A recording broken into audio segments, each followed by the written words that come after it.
ప్రభువునందు అందరికీ నా వందనములు శుభములు తెలియజేసుకుంటున్నాను. ప్రియులారా, ప్రియమైన సహోదరి సహోదరులారా, ప్రియమైన దేవుని వారులారా, ఈ దినమున ఈ రాత్రికాల సమయంలో దేవాది దేవుడు, మహోన్నతుడు, సర్వోన్నతుడు, పరమాత్ముడు, పరమేశ్వరుడైనటువంటి దేవాది దేవుడు ఈ సమయంలో నాకు ఇచ్చినటువంటి అవకాశాన్ని బట్టి స్తోత్రం తెలియచేసుకుంటూ మహోన్నతుడైన దేవుడికి నా యొక్క స్తుతులు స్తోత్రం తెలియజేసుకుంటాను. ప్రియమైన దేవుని వాళ్ళ పరిశుద్ధ గ్రంథం, బైబిల్ గ్రంథం లోని మాటలను చెప్పుటకు, ప్రియమైన దేవుని వాళ్ళ బైబిల్ గ్రంథం మత గ్రంథం కాదు, ప్రియమైన దేవుని వాళ్ళ మార్గ గ్రంథం,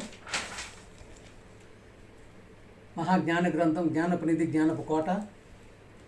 ప్రియమైన దేవుని వాళ్ళరా, దేవుని నోటు బోరుగా పరిశుద్ధాత్మ ప్రేరేపణతో రాయించబడినటువంటి మాటలు కనుకనే ప్రతి విషయాన్ని మనం క్షుణ్ణంగా పరిశీలించుకున్నట్టయితే బైబిల్ గ్రంథంలో మనకి జీవితాన్ని మలుచుకునేదానికి, అలాగే తండ్రి దైవత్వాన్ని పెంపొందించుకునేదానికి, దేవుని మార్గంలో నడిచేదానికి, అలాగే ప్రేమ దేవుని వల్లరా ప్రతి ఒక్క ఎడల ప్రేమానురాగాలు కలిగి ఉండేదానికి క్షుణ్ణంగా వ్రాయించబడినట్టు గ్రంథమే బైబిల్ గ్రంథం. ప్రేమ దేవుని వల్లరా అందుకని బైబిల్ గ్రంథంలో మనం చూసుకున్నట్టయితే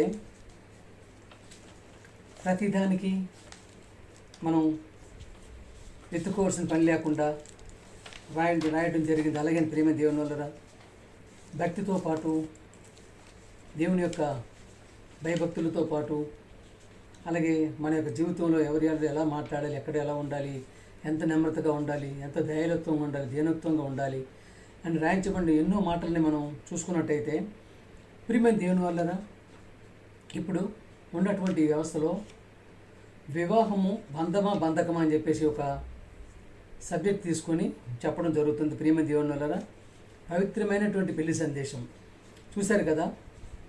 జీవితంలో మన యొక్క జీవితంలో జరుగుతున్నటువంటి అతి ప్రాముఖ్యమైనటువంటిదే పెళ్లి ఘట్టం. అందుకనే ఆ పెళ్లికి అంతటి ప్రాముఖ్యత ఉంటుంది. ప్రియమైన దేవుని వల్ల 7 అడుగుల బంధం అంటారు, 7 జన్మల బంధం అంటారు, ఎన్నెన్నో జన్మల బంధం అంటారు. ప్రియమైన దేవుని వల్ల అందుకనే మనం చూసుకున్నట్టయితే వివాహ బంధానికి ఉన్నటువంటి ప్రాముఖ్యతని ఇప్పుడున్నటువంటి యొక్క స్పీడ్ యుగంలో, రాకెట్ యుగంలో, టెక్నాలజీ యుగంలో ప్రియమైన దేవుని వల్ల మనం చూసుకున్నట్టయితే ఎంతో విజ్ఞానవంతులుగా ఉన్నటువంటి, మేధావులుగా ఉన్నటువంటి ఈ యుగంలో దాన్ని నిలబెట్టుకోగలుగుతున్నామని మనం పరిశీలించుకున్నట్టయితే నిలబెట్టుకోలేకపోతున్నామని చెప్పడానికి ఎట్టి పరిస్థితులు సంకోచించక్కలేదు. ప్రేమ దేవుని వల్ల పెద్ద పెద్ద చదువులు చదువుతుంటారు, ఉన్నతమైన ఉద్యోగాలు చేస్తూ ఉంటారు, ఉన్నత పదవులు చేస్తూ ఉంటారు. కానీ వివాహ విషయానికి వచ్చేటప్పటికి, వివాహ బంధానికి వచ్చేటప్పటికి ఆ బంధాన్ని, ఎందుకంటే దేవుడు వివాహ బంధాన్ని ముఖ్యంగా మనకి దాన్ని విసిరి జరిగిందంటే దేవుడు వివాహ బంధానికి ఎక్కువ ప్రాముఖ్యత ఇవ్వడం జరిగింది. అందుకని ప్రేమ దేవుళ్ళ ఆ వివాహ బంధాన్ని బంధంగా ఉంచుకుంటున్నామా, బంధకంగా చేసుకుంటున్నామా అంటే ఏంటి? వివాహ బంధం బంధమా బంధకమా? ప్రేమ దేవుడు అందుకని ఈ వివాహ బంధానికి అంతటి ప్రాముఖ్యత ఉంది. చూసారా, హెబ్రీ 13వ అధ్యాయం 4-5 చూసుకున్నట్టయితే వివాహం అన్ని విషయములలో ఘనమైనదిగాను పాన్పు నిష్కలమైనదిగాను ఉండవలెను. చూసారా, దేవుడు ఏం చెప్పారు? వివాహం అన్ని విషయంలోనూ ఘనమైనది. కానీ దేవుడు ఏదైతే చెప్తారో మనిషి దాన్ని వ్యతిరేకం చేయడం అనేది మనిషికి ఎంతటి ప్రాముఖ్యం ఇచ్చి ఉన్నా చూసారు వివాహానికి. వివాహం అన్ని విషయంలో ఘనమైనది, అన్ని విషయంలో ఘనమైనది గాను పాన్పు నిష్కలమైనది గాను. చూసారా, ఎప్పుడు నీ పాన్పు నిష్కలమైనదిగా ఉంటుంది. చూసారా, వివాహం అన్ని విషయంలో ఘనమైనది దేవుడు చెప్తే ఇప్పుడున్నటువంటి జనాంగం, ఇప్పుడున్నటువంటి ఈ మేధావులు ప్రేమ దేవుని వల్ల ఎన్నో సరే మిగతా వారి సంబంధాలు ఒకే దేవుడు అనుకుంటూ, దేవుని మార్గం అనుకుంటూ, దేవుని యొక్క మార్గంలో నడుస్తున్నటువంటి క్రైస్తవ సమాజంలోని ఎక్కువగా ఈ వివాహ బంధాన్ని విచ్ఛిన్న బంధంగా చేసుకునేటటువంటి పరిస్థితులు ఏర్పడుతున్నాయి. ప్రియమైన దేవుని వల్లరా చూస్తున్నారు కదా, ఎన్నో ఇప్పుడు ఉన్నటువంటి కోర్టుల్లో, పోలీస్ స్టేషన్లో చూసినట్టయితే ఈ కేసులు ఎక్కువ ఉంటున్నాయి. భార్యాభర్త విడిపోయే కేసులు, పిల్లలతో విడిపోతున్నారు, పెళ్లికి ముందు విడిపోతున్నారు, పెళ్లి తర్వాత విడిపోతున్నారు. ప్రేమ దేవుని వల్ల పెళ్లి చేసుకుని పిల్లలు పుట్టిన తర్వాత విడిపోతున్నారు. ఎందుకు ఎంతటి వికృతమైనటువంటి పరిస్థితి ఏర్పడుతుంది అంటే దేవుడు ఆ విషయం చెప్పినందుక, అంటే దేవుడు వివాహం ఘనమైన చెప్పినందుక మనిషి దానికి వ్యతిరేకంగా చేస్తున్నాడనే భావన కలుగుతుంది. అందుకని ప్రియమైన దేవులారా, ఎంతో నమ్రతతో, ఎంతో మన యొక్క బంధాన్ని, వివాహ బంధాన్ని నిలబెట్టుకోవాలంటే ఎంతో పవిత్రమైన పెళ్ళిని, ఆ పెళ్ళిని చివరి వరకు నిలబెట్టుకోవాలని పరిస్థితి ఇప్పుడు ఉన్నటువంటి దీంట్లో లేకపోతుంది. ఎందుకంటే ప్రియమైన దేవుని వల్ల చూసారు కదా, సామెతలు 19:14, సామెతలు 19:14, గృహమును విత్తుమును పితృలిచ్చిన స్వాస్థ్యము, సుబుద్ధి గల భార్య దేవుని యొక్క దానము. చూసారా, దానము చూసారా ప్రియమైన దేవుని వల్ల అన్ని దానాల కన్నా గొప్పది అంటే ఏ దానం అంటారు? చాలామంది, కొంతమంది నేత్రదానం అంటారు, భూదానం అంటారు, గోదానం అంటారు, ఇంకేవేవో దానాలు చెప్తుంటారు. ప్రియమైన దేవుని వల్ల అంటే అన్ని దానాల కన్నా అతి ప్రాముఖ్యమైన దానం ఏది? ప్రియమైన దేవుని వాళ్ళు చెప్పగలరా? ప్రియ సహోదరులారా, అన్ని దానాల కన్నా కన్యాదానమే గొప్పది, ఘనమైనదిగా. ఎందుకంటే ప్రియమైన దేవుని వారు 20 సంవత్సరాలు ఒక అమ్మాయిని పెంచి ముఖం తెలియనటువంటి ఒక వ్యక్తికి పెళ్లి దానం చేస్తున్నారంటే ఎంతటి ఘనమైనది. ఆ వ్యక్తి ఎటువంటి వాడో తెలియదు, ఆయన గుణాలు ఎటువంటివో తెలియదు, గుణగణాలు ఎటువంటో తెలియదు, మూర్ఖుడో తెలియదు, రాక్షసుడో తెలియదు, మంచివాడో తెలియదు, చెడ్డవాడో తెలియదు. ప్రియమైన దేవుడు అంత ఇదే కాకుండా ఒక చేస్తున్నారంటే కన్యాదానం అనేది చాలా ముఖ్యమైనది. అందుకనే అన్ని దానాల కన్నా ముఖ్యమైన దానం కన్యాదానం. అందుకనే సుబుద్ధి గల భార్య దేవుని యొక్క దానం. కానీ ప్రియమైన దేవుని ఇప్పుడు మనం ఏం చూసుకుంటాం, ఈ రోజుల్లో చూసుకున్నట్టయితే సుబుద్ధి గల భార్య కోసం చూసుకునేటువంటి పరిస్థితులు ఏర్పడలేదు. దేవుడిని అడగాలి, దేవునితో ప్రార్థించి, దేవుని మొరపెట్టుకోవాలి, దేవుని యొక్క సన్నిధిలో ఇది చేసుకోవాలి. తండ్రి, నాకు సుబుద్ధి గల భార్య కావాలి, సుబుద్ధి గల భర్త కావాలి. కానీ ఇప్పుడున్న పరిస్థితుల్లో అందమైన భార్య, చాలా దీనివైన భార్య కావాలనుకుంటే గుణవంతురాలి భార్యను చూసుకోవట్లేదు. అందుకనే ప్రియమైన దేవుని సుబుద్ధి గల భార్య దొరకాలనేటటువంటి దానికి ఎంతో మనం ప్రయాసతో అడగాలి, దేవుడిని అడగాలి. అందుకని వివాహం చివరి వరకు నిలబడగలగాలంటే సుబుద్ధి గల భార్య ఉండాలి, సుబుద్ధి గల భర్త దొరకాలి.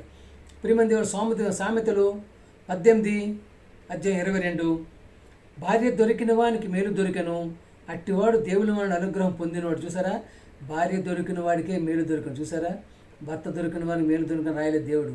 చూసారా, భార్య దొరికిన వానికి మేలు దొరికను. ఎందుకంటే సాటి అని సహకారి, నీ జీవిత భాగస్వామి, చివరి వరకు నీతో ఉండగలిగేటువంటి సహకారి. అందుకనే దేవుడు అంతగా భార్యని చూసిన స్త్రీని అంతగా హెచ్చించడం జరిగినది. భార్య దొరికిన వారికి మేలు దొరుకుతుంది, అట్టువాడు దేవుడిని అనుగ్రహం పొందినవాడు. చూసారా, మ్యారేజ్ అయింది, పెళ్ళి అయింది, భార్య దొరికిందని నువ్వు చాలా అదృష్టవంతుడివి. అందుకని ప్రేమ దేవునులారా, భార్య చనిపోతే భర్త మాత్రం మరొక పెళ్లి చేసుకుంటాడు, విలాసంతో జీవితం గడుపుతుంటాడు. కంపల్సరీగా ఆయనకి 80 సంవత్సరాలు చనిపోయినా, 70 సంవత్సరాలు చనిపోయినా, 60 సంవత్సరాలు చనిపోయినా సరే ఒక తోడు గురించి వెతుక్కుంటూ ఉంటాడు, చివరి వరకు పెళ్లి చేసుకుంటూ ఉంటాడు. ఎందుకంటే సాటి సహకారం ఉండాలి. కానీ అదే భర్త చనిపోతే మాత్రం భార్య ఆ విధంగా ఉండదు. ప్రేమ దేవుని వల్ల కష్ట సుఖాలు చేసుకుని పిల్లలు పోషించుకుంటూ చివరి వరకు ఆమె జీవితాన్ని గడుపుతుంది. అందుకనే భార్య దొరికిన వాళ్ళకి మేలు దొరికింది అంటారు. చూసారా, అందుకనే దేవుని వల్ల అనుగ్రహం పొందినవారు. చూసారా, భార్య దొరికినవాడు దేవుని వల్ల అనుగ్రహం పొందినవాడు. అందుకని ప్రేమ దేవుని వల్ల ఆ సహకారిని మనం ఎంతగా చూసుకోవాలండి మనం అర్థం చేసుకోవాలి. ప్రేమ దేవుని వల్ల సామెతలు 31:10, గుణవతి అయిన భార్య దొరకటం అరుదు, అట్టిది ముత్యముల కంటే అమూల్యమని. చూసారా, అప్పుడు అన్నట్టు రోజుల్లో పెళ్లి సంబంధాలు ఎందుకు విచ్ఛిన్నం అయిపోతున్నాయి, ఎందుకు పట్టపంచలు అయిపోతుంది, ఎందుకు కోర్టులకు వెళ్ళిపోతుంది, ఎందుకు విడిపోతుంది, ఎందుకు వివాహం బంధకంగా తయారైపోతుంది, పవిత్రమైన పెళ్లి యొక్క వివాహ బంధం ఎందుకు విచ్ఛిన్నం అయిపోతుంది, ఎందుకు వికృత రూపం చాలుస్తుంది. చూశారు కదా, గుణవతి అయిన భార్య దొరకటం. కానీ ఇప్పుడు మన వాళ్ళు ధనవతి అయిన భార్య గురించి వెతుకుతున్నారు. ప్రేమ దేవుని వాళ్ళు డబ్బులు ఉండాలి. చూసారా, డబ్బు ఉండేటువంటి అంటే ఆమె గుణం ఏమైనా పర్వాలేదు, ఏ విధమైన పర్వాలేదు, కానీ డబ్బులు మాత్రం ఉండాలి. అందుకనే గుణవతి అయిన భార్య దొరకటరుదు, అట్టిది ముత్యముల కంటే చూసారా అమూల్యమైనది. చూసారా, ముత్యముల కన్నా అమూల్యమైనది. ప్రేమ దేవుని వల్ల గుణవతమైన భార్య దొరకాలని చెప్పి, గుణవంతైన గుణవంతుని భర్త దొరకాలని చెప్పి మనం దేవుడిని మొరపెట్టుకోవాలి, దేవుని ప్రార్థించాలి, దేవుడిని వేడుకోవాలి, దేవుని సన్నిధిలో అడుగుతూ ఉండాలి. తప్పకుండా మనకి అనుగ్రహించే పరిస్థితులు. అందుకనే ధనవతైన భార్య కాదు, గుణవతైన భార్య కావాలి ప్రేమ దేవుని. ఎందుకంటే ఆ విధంగా వచ్చినట్టయితే, ధనవంతులు వచ్చినట్టయితే విపరీతంగా చేసుకుంటూ పని పాటు చేయకుండా ఉండేటట్టు అక్కడ అత్తగారికి మాయగారికి సపరలు చేరకుండా ఉంటారు. కానీ అందుకని ప్రేమ దేవుని ఇప్పుడు మీకు చూస్తున్నదైతే ఎందుకు వివాహాలు ఎందుకు బంధకంగా తయారైపోతున్నాయి, పవిత్రమైన పెళ్ళి ఎందుకు విచ్ఛిన్నం అయిపోతుందంటే ఈ విధంగానే. ప్రేమ దేవుని చూస్తున్నట్టే ఎంతో పరిజ్ఞానం వచ్చిందని చెప్పి అంటున్నారు, టెక్నాలజీ వెళ్ళిపోతుంది, స్పీడ్ యుగం వెళ్ళిపోతుంది అన్నారు. ఎంతో ఎంతోమంది ఉన్నతమైన విద్యలు అభ్యసిస్తున్నారు, విదేశాలు వెళ్తున్నారు, స్వదేశాలు వెళ్తున్నారు, విమానాలు ఎక్కుతున్నారు, రాకెట్లు ఎక్కుతున్నారు. ప్రేమ దేవుని అలాగే చంద్రమండలానికి వెళ్ళిపోతున్నాడు, అంగారకుడి దగ్గరికి వెళ్ళిపోతున్నాడు. కానీ వివాహం దగ్గరికి వచ్చేటప్పటికి చూశారు కదా, అంటే ఆ పెళ్ళిని ఎంతగా దాన్ని పాడు చేసుకుంటున్నారంటే, వివాహం అన్ని విషయంలో ఘనమైన దేవుడు చెప్పినందుకు దాన్ని ఘనవిహీనంగా చేసుకునేటువంటి పరిస్థితులు ఏర్పడుతున్నాయి. చూశారు కదా, భారతదేశంలో పనిచేసుకుంటారు, అమెరికాలో పనిచేస్తారు, అక్కడ ఒక భార్య ఉంటుంది, ఎక్కడో భార్య ఉంటుంది. ప్రేమ దేవుడు చూశారు కదా, పెళ్లి సంబంధం చూస్తున్నప్పటికే తీరా పెళ్లి చేసేటప్పటికి పాప ఎగిరిపోతుంది, పిల్లడి వెళ్ళిపోతుంటాడు. ఏమంటే ప్రేమించి పెళ్లి చేసుకుంటారు. అందుకని ప్రేమ దేవుడు, అందుకని ఈ యొక్క వివాహ బంధాన్ని ఇంతటి విచ్ఛిన్నకర బంధంగా చేసుకునేటువంటి పరిస్థితిని మనం కల్పించుకోకుండా ఉండాలి అని చెప్పి కోరుకుంటున్నాను. అందుకని ప్రేమ దేవుని, ఎందుకంటే ఇంత ఉన్నత విద్యను అభ్యసించి దేవుని భయంలో, దేవుని భక్తులు లేకపోవడం వల్లనే, దేవుని మాటలు వినకపోవడం వల్లనే ఈ విధంగా జరుగుతుంది. అలాగే ఏదో చదివేస్తున్నాం, ర్యాంకులు సంపాదించుకుంటున్నాం, ఉన్నత ఉద్యోగాలు చేసేస్తున్నాం అంటున్నాగా, కానీ ఇక్కడ వివాహం దగ్గరకు వచ్చేటి, భార్య భర్తల దగ్గరకు వచ్చేటి ఒకరికొకరు విడిపోయే పరిస్థితులు ఎందుకు ఏర్పడుతున్నాయి. కొలస్స 3:18 భార్యలారా మీ భర్తలకు విధేయులు ఉండి, ఇది ప్రభువును బట్టి యుక్తమైనది. చూసారా, ప్రతి భార్య భర్తకు లోబడి ఉండాలి, భర్తకు విధేయులే ఉండాలి. ప్రేమంది అలా ఉండేటప్పుడు ఏ విధమైన గొడవలు, కొట్లాట్లు, విడిపోవడాలు, ప్రేమ దేవుల ఉండవు, డైవర్స్ తీసుకోవడం ఉండవు ప్రేమ దేవునాలు. అందుకనే భర్తలారా మీ భార్యను ప్రేమించడి, వారిని నిష్ఠూరు పెట్టాడు. భర్తలు కూడా భార్యను ప్రేమిస్తూ చివరి వరకు నువ్వు ప్రేమ ఆమె ఎట్టిదైనా సరే, ఒకసారి నువ్వు పెళ్లి చేసుకున్నావంటే ప్రేమ దేవుని చివరి వరకు ఆమె నువ్వు కాపాడుతూనే ఉండాలి, ప్రేమిస్తూనే ఉండాలి. ఆమె ఎట్టిదైనా అయినప్పటికీ అనవసరమే, కానీ చివరి వరకు ఆమెను విడిచిపెట్టకుండా ఉండగలిగేటువంటి మనస్తత్వం నీళ్ళు ఉండాలి. ప్రేమ ఎందుకని ఇటువంటివి గుణగణాలు ఉన్నట్టయితే వివాహం ఎందుకు విచ్ఛిన్నమైపోతుంది, ఎందుకు విడిపోతుంది. అలాగే ప్రేమ దేవుల ప్రతి ఒక్క విషయంలో కూడా సర్దుకునే పరిస్థితి ఉండాలి. భార్యాభర్తలు ఒకరిని అర్థం చేసుకునే పరిస్థితి ఉండాలి చివరి వరకు. అందుకని ప్రేమ దేవులు ఇటువంటి ముఖ్యమైన మాట, ఇటువంటి అద్భుతమైన మాటల్ని వివాహ బంధంలో చేర్చగలిగినాడు. కనుకనే పవిత్రమైన వివాహ బంధాన్ని అపవిత్రం చేసుకోకుండా ప్రేమ దేవుని చివరి వరకు భార్యాభర్తలుగా ఉంటున్నామంటే పిల్లలు, అలాగే మనకు పుట్టిన పిల్లలు కూడా ఆ పిల్లల్ని సాగేటువంటి పరిస్థితుల్లో కూడా కష్ట నష్టాలు వస్తాయి, సుఖ దుఃఖాలు వస్తాయి. ప్రేమ దేవుని ప్రాణాంతకమైన వ్యాధులు వస్తే ప్రాణం పోయే పరిస్థితులు కూడా వస్తుంది. అయినప్పుడు కూడా వారి యొక్క బంధాన్ని నిలబెట్టుకుంటూ, వివాహ బంధాన్ని నిలబెట్టుకుంటూ చివరి వరకు దాన్ని ఎందుకంటే వివాహం అన్ని విషయాల్లో దేవుడు ఘనమైనదని చెప్పినాడు. కనుకనే దాన్ని మనం నిలబెట్టుకునే పరిస్థితికి ఉండగలిగేటువంటి పరిస్థితులు ఉంటున్నామంటే, ఇంత చదువుకున్నప్పుడు ఎన్ని ఉన్నతమైన ఉద్యోగాలు చేస్తున్న, ఉన్నతమైన పదవులు ఎదురవేస్తున్నప్పుడు కూడా దాన్ని నిలబెట్టుకోలేకపోతున్నామని చెప్పి అనిపిస్తుంది. అలాగే ప్రేమ దేవుళ్ళు ఎక్కువగా నేను గమనిస్తుంది ఇప్పటి వరకు ఏదో ఇతరులుగా కాకుండా ఒకే దేవుడు అనుకుంటాం, ఒకే దేనికి అనుకుంటాం, దేవుని భక్తులు ఉంటాను అనుకుంటున్నటువంటి క్రైస్తవ సమాజంలోని ఎక్కువగా ఈ యొక్క వివాహాలు విడిపోవడం జరుగుతుంది. ప్రేమ దేవుని వల్ల క్రిస్టియానిటీలోనే ఎక్కువ జరుగుతూ ఉంది, క్రైస్తవ సమాజంలో జరుగుతుంది. అంటే ఎవరి పొరపాటు, దైవజనుల పొరపాట, దైవజనులు చెప్పడం పొరపాట. వివాహ బంధాన్ని చెప్పలేకపోతున్నావా? వివాహ బంధాన్ని ఏ విధంగా ఉంచగలుగుతున్నావు? బైబిల్లో ఉండేటి వివాహ బంధాన్ని చెప్పలేకపోతున్నావా?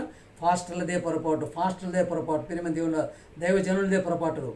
ప్రేమ ఎందుకు చక్కగా వివరించవలసింది పోయి విపరీతంగా వాళ్ళకి నిష్ఠూరాలు పెట్టేటువంటి దీనికి. అలాగే ప్రేమ దేవుని పాస్టర్లే పెళ్ళిళ్ళు చేస్తున్నప్పుడు పెళ్లి చేస్తూ మీ భర్తను రోజుకు ఉద్యోగం నుంచి వచ్చినప్పుడు అడుగు, ఆఫీస్ నుంచి వచ్చేటప్పుడు అడుగు, అనుమానించు, ఇటువంటివన్నీ పాస్టర్లు చెప్తున్నారు. కనుక వివాహ బంధం విచ్ఛిన్న బంధం అయిపోతుంది. ప్రేమ దేవుని అందుకని దేవుని మాటకి, దేవుని యొక్క ప్రణాళికకి, దేవుని యొక్క సంకల్పానికి లోబడి ఉండాలి. అలాగే ప్రేమ దేవుని అత్యున్నటువంటి లోక రక్షకుడు, పాప విమోచకుడు, ప్రజలందరికీ ప్రభు యేసు ప్రభు గారు ఈ లోకానికి వచ్చి ఆయన యొక్క సువార్తని తిని దేవుడి మాటలు ఎంతగా చెప్పి ఉన్నారు. చివరి వరకు ఆయన ఈ విధంగా పాటించున్నారు. తండ్రి మాటకి జవదాటకుండా ప్రేమ దేవుని వల్ల ఆయన యొక్క జీవితాన్ని సమర్పించి మన పాపాల నిమిత్తం ఆయన మన పాప విమోచనం కోసం ఆయన బలిగావించబడి తిరిగి తండ్రి గుడి కోసం కూర్చున్నాడు. కనుకనే అలాగే ఆయనకు ఉన్నటువంటి ప్రేమతత్వాన్ని, ఆయన దయాలత్వాన్ని, ఓపికని, సహనాన్ని, ప్రేమ దేవుని సత్యాన్ని, నీతిని వెతికి చివరి వరకు గడపాలని చెప్పి కోరుకుంటాం. అలాగే ప్రేమ దేవునారా కొలస్స 3:20 పిల్లలారా అన్ని విషయంలో మీ తల్లిదండ్రులను మాట వినడి, ఇది ప్రభువును బట్టి మెచ్చుకున్నదైనా. చూసారా, ప్రతి విషయం తల్లిదండ్రుల మాట పిల్లలు వినాలి. ఎందుకంటే తల్లిదండ్రులు పిల్లల యొక్క భవిష్యత్తు కోరుతారు, బాగు కోరుతారు, పిల్లలు ఎదిగేటట్టుగా ఉంటారు. కాబట్టి పిల్లలు ప్రతి విషయంలో తల్లిదండ్రుల మాటనే వినాలి. తల్లిదండ్రుల మాట ఎందుకంటే ప్రేమ దేవుని పుట్టించే దేవుడు అయినప్పుడు కూడా ఫస్ట్ నీ కనబడే తల్లిదండ్రులు కనుకనే దేవుడి తర్వాత నీ తల్లిదండ్రులు కనుకనే తల్లిదండ్రుల మాట వినాలి.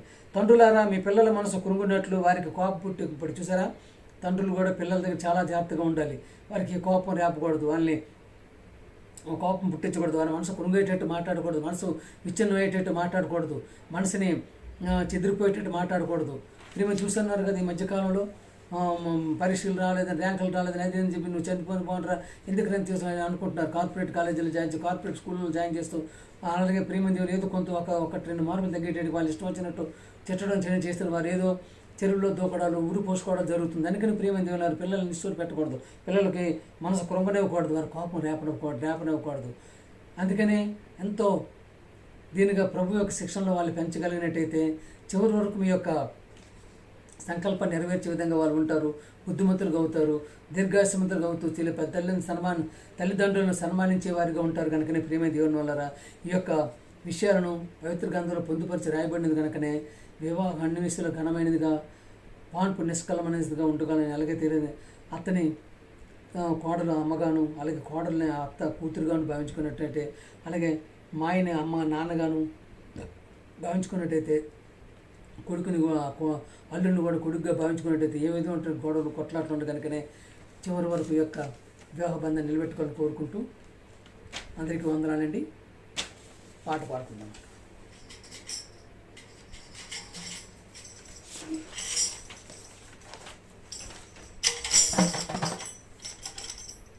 విడువని బంధమా మరువని స్నేహమా మమతాను రాగాలే నీ మకరందమా చెదరని నీ చిరునవ్వే చెరిగిపోని జ్ఞాపకాలే కృపా కనికరములే నీ సౌందర్యమా విడువని బంధమా మరువని స్నేహమా మమతాను రాగాలే నీ మకరందమా చెదరని నీ చిరునవ్వే తిరిగిపోని జ్ఞాపకాలే కృపా కనికరములే నీ సౌందర్యమా మమతలు పంచిన ఆదేశనా మేలు చేయుటలో లోకరక్షక పాపిని కాపాడే కరుణామయుడా ప్రేమను కురిపించే ప్రేమామయుడా నాలో నా నీవని నీతో నా పయనమని నీవు లేకపోతే నేను లేనని నీవే నా ప్రాణమని నీతోనే పయనమని నీవు కాకపోతే నా బ్రతుకే వ్యర్థమని వాగ్దానము చేసిన వారు నన్ను విడిచి వెళ్ళినారు నిబంధన చేసి నాతో నన్ను మరచిపోయినారు నన్ను విడువని